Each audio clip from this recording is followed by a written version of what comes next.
당신이 몰랐던 이야기. 오늘은 우리는 왜 우울하고 힘들고 방황하는가, 허무주의에 대한 이야기입니다. 물질적인 풍요가 행복을, 정신적인 안정을 가져다주지 않는다는 것은 이제 너무나도 잘 알려져 있습니다. 당장 현재 인류는 역사 속에서 가장 물질적으로 풍요로운 시대에 살고 있지만 가장 정신적으로 붕괴해 있죠. 전 세계 국가의 항우울제 처방 건수는 매년 역대 최고치를 갱신하고 있고, 영국의 경우 10년 전과 비교해서 690만에서 890만으로 폭증했습니다. 2024년 미국 국립정신건강연구소 NAMI에서 낸 통계를 보면 미국 청년 중 32.2%가 정신질환을 경험했고, 미국 고등학생 중 40%가 지속되는 슬픔, 불안, 절망감을 느꼈다고 나오죠. 그리고 이 중 20%는 진지하게 스스로 생을 마감하는 것을 고려했고요. WHO의 보고서를 보면 상황이 더 심각한 것을 알 수 있습니다. 전 세계 인구 8명 중 1명, 약 9억 7천만이 정신질환을 앓고 있고 1년에 70만 명이 스스로 생을 마감하고 있죠. 정신과에 접근하기 힘든 국가들까지 고려하면 정신질환을 앓는 사람은 훨씬 더 많을 거고요. 전 세계 기준 15에서 29세 사망 원인의 2위가 스스로 생을 마감하는 것이니, 이 정도면 개인적인 문제가 각 국가의 상황이나 사회적인 문제가 아닌 뭔가 근원적인 이유가 있는 현상임을 알 수 있습니다. 한국은 어떨까요? 더 심각합니다. 인구 대비 스스로 생을 마감하는 비율은 OECD 회원국 중 부동의 압도적인 1위이죠. 40대 이하 연령층에서는 스스로 생을 마감하는 게 사망 원인 1위를 차지하고 있고, 다른 연령층에서도 2위에 랭크되어 있습니다. 고독사라 불리는 사회적 고립사도 매년 증가하고 있고요. 여기서 알 수 있는 건 전 세계적으로 우울과 불안 같은 정신건강 악화가 젊은 층에게 유독 심하게 퍼지고 있다는 것이죠. 현재 전 세계의 청년 세대는 역사상 가장 풍요로운 시대에 살고 있음과 동시에 가장 우울하고 불안한 세대라는 말이기도 합니다.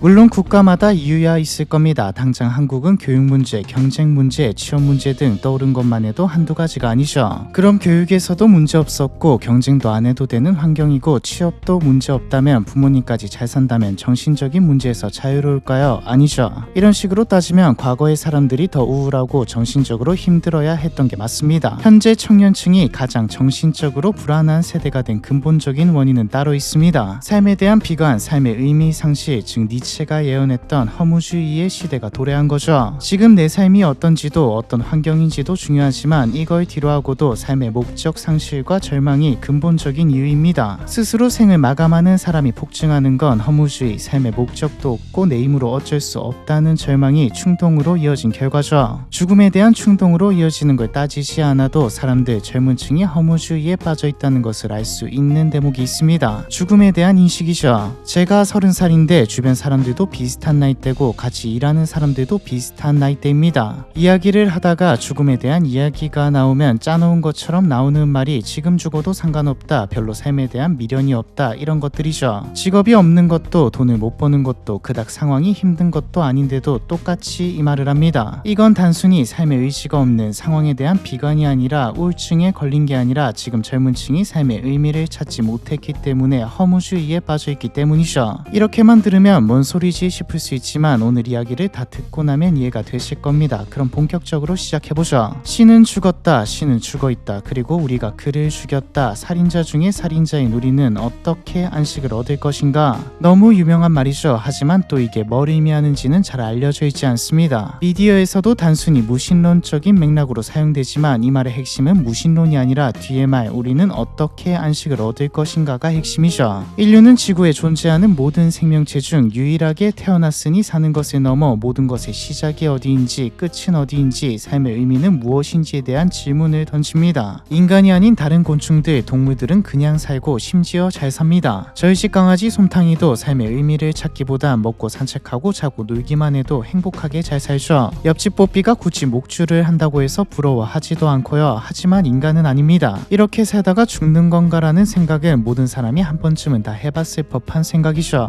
이런 인간에게 종교는 단순히 신을 믿는 것이 아닙니다. 각 국가마다 다른 종교가 우위인 건 있지만 종교들의 공통점이 있죠. 삶의 목적과 방향, 의미를 제시한다는 겁니다. 불교와 같이 신이 아닌 자기 수양을 통해 부처가 될 수 있는 종교도 마찬가지죠. 어떻게 살아야 할지, 뭘 하면 안 되고 뭘 해도 되는지, 또 어떻게 해야 죽음의 끝에서 안식을 얻을 수 있는지까지 다 가르쳐줍니다. 종교뿐만 아니라 전통도 마찬가지고요. 잘 보면 종교와 전통은 제시한다는 점에서 뿐만이 아니라 그냥 그 자체로서 서로 겹쳐 있습니다. 서양에서 기독교는 기독교 그 자체로 한마디로 종교이자 전통이었죠. 기독교적 세계관을 보면 신이 인간을 창조했고 지구는 우주의 중심이자 인간은 창조의 정점이며 신의 형상대로 만들어진 특별한 존재입니다. 인간이라는 그 자체만으로도 특별함이 부여되어 있죠. 동시에 우리가 왜 이렇게 살고 있고 무슨 죄를 저질렀는지 어떻게 살아야 하는지 또 어떻게 구원받을 수 있는지까지 종교로서 전통으로서 모두 설명했습니다. 신의 뜻에 따라 도덕적으로 살고 천국에 가고 선과 악의 기준을 세워주고 삶 속에서 겪는 고난, 고통에도 의미를 부여해 주었죠. 내가 지독한 병에 걸리거나 말도 안 되는 불행을 겪는다 해도 신의 뜻이었습니다. 만약 종교가 없었다면 나한테만 왜 이런 일이 생기지라며 우울하고 낙담하고 순수하게 고통이었을 것들이 종교가 있음으로써 극복하고 나아갈 수 있는 이유가 있는 것들이 되죠. 또 종교에서 스스로 생을 마감하면 그에 따른 불이익을 준다는 내용이 공통적으로 들어가 있기에 스스로 생을 마감한다는 건 신을 믿는 입장에서 종교를 따르는 입장에서는 하면 안 되는 것이었습니다. 이렇게 과거의 사람들은 서양에서는 기독교가 또 각 국가에서는 그 국가 나름의 종교가 정치, 교육, 문화, 도덕의 중심이 되었고 신의 권위처럼 종교의 가르침도 이로 인해 생겨난 전통들도 절대적이었죠. 그런데 이 견고한 세계관이 종교가 전통이 믿음이 무너지기 시작했습니다. 1517년 마르틴 루터의 종교개혁은 가톨릭교의 부패에 대한 항의였지만 결과적으로는 진리의 원천이었던 로마 가톨릭교회와 교황의 권위를 떨어뜨렸고 1543년 천문학자이자 가톨릭 사제였던 니콜라우스 코페르니쿠스의 지동설은 기존 기독교적 세계관을 부쉈습니다. 종교적으로 볼 때 신이 창조한 특별한 무대인 지구가 중심이어야 했지만 지구가 태양을 도는 돌 중 하나라는 것은 그 당시로서는 받아들이기 힘든 것이었죠. 갈릴레오 갈릴레이는 지동설을 옹호하다가 종교 재판을 받고 같은 연금에 처해지기까지 했습니다. 뉴턴이 발견한 만유 인력의 법칙은 행성들이 신의 손에 의해 움직이는 게 아닌 물리 법칙에 따라 움직인다는 것을 설명했고요. 사실 이런 것들 하나하나가 직접적으로 사람들 생각에 영향을 끼쳤다기보다는 이 흐름이 계몽주의로 이어졌다는 것이 포인트죠. 17세기와 18세기에 걸쳐 퍼진 계몽주의의 핵심 아이디어는 간단합니다. 인간의 이성으로 세상을 이해하고 개선할 수 있다. 이성을 통해 사회의 무지를 타파하고 현실을 개혁하자. 데카르트는 나는 생각한다, 고로 존재한다라는 명제로 철학의 출발점을 신이 아닌 인간의 사고에 두었고 볼테르와 같은 프랑스 철학자들은 교회의 권위를 직접적으로 공격했습니다. 칸트는 계몽주의를 인간이 스스로 자초한 미성숙으로부터 벗어나는 것이라고 정의했죠. 실제로 계몽주의자들은 이전 사회의 비합리성, 미신적인 요소들과 맞서 싸웠고 종교적인, 정치적인 박해를 받기도 했습니다. 이성과 과학의 진보를 기반으로 했기에 종교와는 상극일 수밖에 없었죠. 들으면서 느끼셨을 건데 동시에 계몽주의는 현대를 살아가는 우리의 생각과 일치한다고는 못해도 적어도 기반에 깔려있고요. 이때부터 지금까지도 계몽주의가 외쳤던 내용들, 이성은 절대적으로 칭송받고 있습니다. 즉 계몽주의 이전의 시대, 종교와 전통이 절대적 가치이자 진리인 시대는 이때 끝났고 우리는 계몽주의 이후의 시대, 과학과 이성이 또 돈이 가치이자 진리인 시대에 살게 되었다는 말이죠. 정치와 종교를 분리하는 세속주의는 지금도 예외인 몇몇 나라가 있긴 하지만 특수한 케이스일 뿐 스탠다드가 되었고 다윈이 출판한 종의 기원이라는 책 그리고 그 안에 진화론은 생물학 이론을 넘어 인간 존재에 대한 근본적인 재정의를 하도록 만들었습니다. 산업혁명은 물질적인 풍요를 가져왔지만 전통적인 공동체와 과거 사회에서 통용되던 가치의 개념을 부쉈죠. 이런 거대한 흐름 속에서 현대를 예언한 허무주의의 시대를 예견한 철학자가 등장합니다. 니체죠. 일단 허무주의가 뭐냐? 허무주의는 한마디로 정의하면 세상에는 본질적인 의미도 절대적 가치도 존재하지 않는다는 관점입니다. 라틴어로 없음, 물을 뜻하는 니힐이라는 단어를 써서 니힐리즘이라고 불리죠. 사실 허무주의가 등장하는 건 당연한 수순이기도 했습니다. 절대적인 가치를 가진 것들, 마땅히 그 사회에서 살아가는 사람이라면 따라야 할 것들, 왕정이나 종교가 절대적인 위치에서 내려오고 계몽주의가 퍼지면서 신에 대한 믿음도 옅어진 데다 이쯤 이성으로도 진리를 찾을 수 없다라는 의견이 팽배해졌거든요. 과학으로도 이성으로도 경험으로도 철학자들이 찾는 진리에는 믿고 따르고 기댈 수 있는 절대적 가치에는 도달할 수 없었습니다. 19세기는 종교와 질서가 흔들리는 계몽주의가 외치던 이성의 시대이자 동시에 이것들을 대체할 수 있는 무언가를 찾아봤지만 찾을 수 없던 그런 시대였다는 말이죠. 이 거대한 가치의 공백을 캐치해낸 게 니체였습니다. 1882년 책 즐거운 학문에서 니체는 우화적으로 허무주의를 설명합니다. 광인이 대낮에 등불을 켜고 시장통을 달리며 신을 찾고 있다며 소리를 지르는데 시장에 모인 무신론자들은 광인을 비웃죠. 그러자 광인은 비웃는 사람들에게로 가서 말합니다. 신은 어디에 있지? 나 너희에게 너희에게 말하고 싶다. 우리가 신을 죽여버렸다. 너희와 내가 우리 모두는 신을 죽인 자들이다. 그러나 우리는 어떻게 이러한 일을 해내었단 말인가? 어떻게 우리가 바닷물을 다 마셔버릴 수 있었단 말인가? 누가 우리에게 지평선 전체를 닦아버릴 수 있는 스펀지를 주었단 말인가? 지구가 해의 궤도에서 풀려났을 때 우리는 무엇을 하고 있었나? 지구는 어디로 움직이고 있나? 우리는 어디로 가고 있나? 모든 항성으로부터 멀어져 가고 있나? 우리는 계속해서 추락하고 있는 것이 아닌가? 후진하고 있나? 측면으로 가고 있나? 직진하고 있나? 아니면 모든 방향으로 가고 있는 건가? 아직도 위쪽이 있고 아래쪽이 있나? 우리는 끝없는 허공을 방황하는 건가? 허공의 흐름을 느끼지 못하면서 더 추워지는 거 아닐까? 계속해서 저녁만 반복되는 거 아닌가? 신은 죽었다. 신은 죽어있다. 그리고 우리가 그를 죽여버렸다. 어떻게 우리는 스스로를 위로할 것인가? 살인자 중에 살인자인 우리는 대충 해석하면 이런 내용입니다. 계몽주의 이후 과학과 이성이 부흥하면서 더 이상 사람들이 전통적 신앙에 의지하지 않게 된 상황에서 우주와 인간에 대한 종교적 설명을 과학적 발견들이 대체해나가는 상황에서 도덕이 신이 아니라 이성에 기반한 보편 윤리가 되어가는 상황에서 즉 신 없이도 살아갈 수 있는 상황을 인간이 스스로 신을 살해했다고 말하고 있는 것이죠. 성과 악, 진리와 거짓을 구분해주던 초월적 기준이 소멸하면서 이 자리에 이성과 악, 진보가 들어섰지만 어떻게 우리는 스스로를 위로할 것인가? 니체는 이것들이 인간에게 삶의 의미, 살아가야 할 이유를 왜를 제시하지 못할 것을 인간 이성으로 세계의 근원을 파악하려는 시도가 도리어 결국 아무것도 믿을 수 없다는 결론으로 즉 허무주의의 시대가 필연적으로 도래할 것이라 예견했습니다. 왜 존재하는지, 삶의 목적은 무엇인지, 성과 악은, 고통의 의미는, 죽음은 무엇이고 이후에는 뭐가 있는지, 결과적으로 왜 살아야 하는지, 의미가 뭔지에 대한 답을 찾지 못한 채 사람들이 심적으로 방황하는 시대가 올 것이라 말이죠. 하나 더 눈여겨볼 게 신의 죽음은 이미 일어난 일이고 시장의 사람들, 무신론자들도 알고는 있지만 그 의미는 알지 못하고 있다는 것이죠. 만약 시장의 무신론자들이 진정으로 신이 죽었다는 의미를 알고 있었다면 광인을 비웃을 수 없었을 테니까요. 실제로 광인은 이렇게 말합니다. 나는 너무 일찍 왔다. 내 때가 아직 아니다. 이 엄청난 사건은 아직 진행 중이고 떠돌고 있다. 아직 인간의 귀에 도달하지 않았다. 니체는 당시가 과정일 뿐 결과가 허무주의가 드러나기까지는 수세대가 걸릴 것이라 봤습니다. 그리고 지금 우리가 살고 있는 이 순간이 허무주의의 시대가 도래한 시대인 거죠.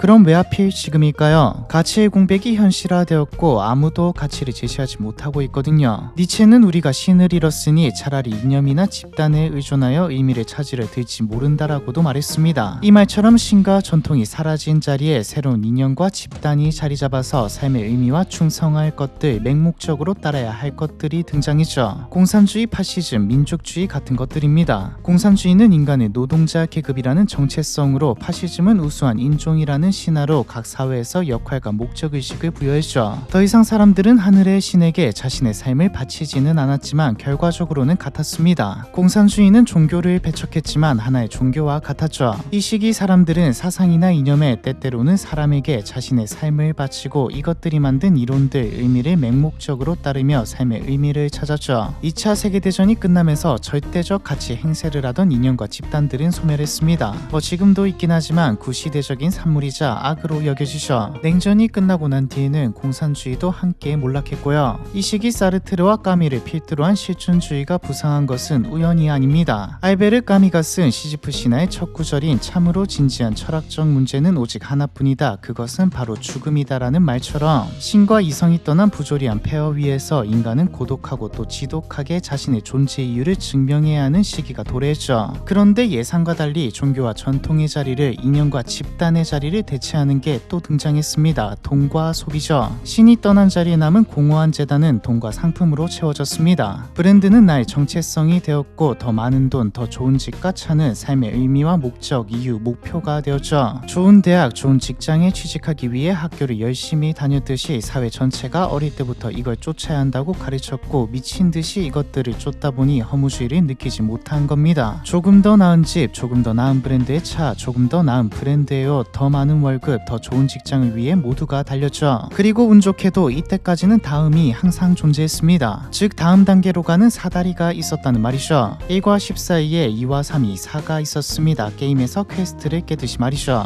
이렇게 하면 이게 될 수 있고 이런 과정을 견뎌내거나 해내면 사회는 보상을 주었습니다. 고통의 대가가 지위, 상품, 돈이었던 셈이죠. 점점 목표를 달성하기 살아가기 힘들어져 가긴 했지만 그래도 경제가 성장하고 돈이 돌면서 5년 10년 묵묵히 고통의 시간을 보내며 일하면 집을 살 수 있다는 목표가 다음이 존재했습니다. 10은 아니어도 2, 3, 4를 잘 밟으면 7까지는 갈 수 있다는 희망이 있었죠. 이제 지금 허무주의가 판치고 있는 이유, 특히 청년들에게 많이 나타나는 이유도 설명됩니다. 현재 청년층은 다음이 없거든요. 돈을 잘 안 모으고 버는 대로 쓰는 사람들이 늘어난 것도 이걸로 설명됩니다. 이때까지 사회에서 정답이고 밟아야 할 루트였던 것들이 국가마다 조금씩 다르겠지만 한국으로 치자면 직장에 취직해서 일하면서 돈을 모으고 이걸로 집을 사는 계단들이 사다리가 무너졌기 때문이죠. 2, 3, 4를 밟는 것 자체가 힘들어졌고 밟더라도 5에 6에 도달하기란 너무 힘들어진 겁니다. 그러니 전부 그냥 할 수 있는 최선 3쯤에서 그만하자가 되면서 다음이 사라지는 것이죠. 신과 전통, 이념 집단, 돈과 소비가 제시했던 삶의 의미, 절대적인 가치, 따라야 할 것들이 니체의 예언대로 공백이 되어버린 겁니다. 꼭 부동산을 사야 하냐? 뭐 안 사도 되죠. 그럼 다음을 따라야 할 가치를 제시해줘야 하는데 현대사회는 제시해주지 못합니다. 스스로 찾으라고요? 이게 쉽지 않습니다. 이제부터 이 이야기를 해보죠.